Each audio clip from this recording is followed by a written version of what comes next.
陀仔今日做簡易份數嘅各類題目嘅。而家我哋有呢個題目，佢就係請剔出數值等於一嘅份數。嗱，呢一度呢有一堆嘅份數啦，邊個數值等於一呢就剔咯。嗱，陀仔咩叫數值等於一呢？佢即係咧，如果分子同分母都一樣呢，數值就等於一。嗱，我哋睇下呢一個先啦。佢呢度6分之6呢，個分子分母都係6嚟㗎。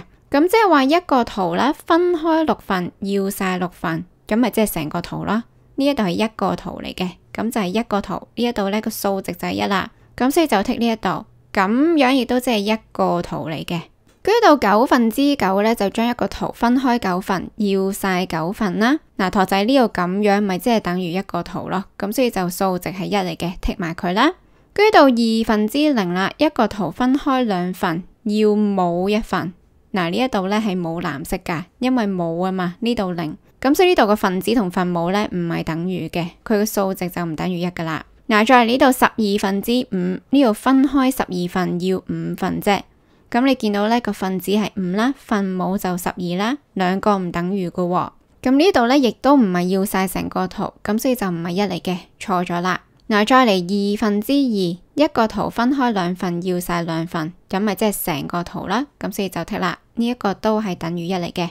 然之後呢就到3分之3，一個圖分開3份，要晒3份，咁所以呢度就係3分之3，剔呢一度。嗱，陀仔你見到數值等於1呢係全部都係藍晒噶，藍色咁樣啦，即係唔係好似呢啲咁樣白色啦，或者呢度有啲白色有啲藍色，唔係噶，佢係成個圖啊嘛，呢度全部都係成個圖，即係一個圖，咁所以呢啲呢數值就等於1啦。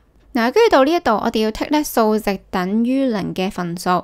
嗱，其實就係呢一個啦，呢一個2分之0，因為你見到全部係白色，佢呢度冇顏色嘅。咁2分之0呢，亦都即係冇，就係咁樣啦。因為呢分子係等於0嘅話呢，數值就等於0噶啦。咁所以你見到呢度分子0呢，佢嗰個數值呢都係等於0嘅。快啲上榮恩教室嘅 Facebook 同埋我哋嘅網站度睇下啦。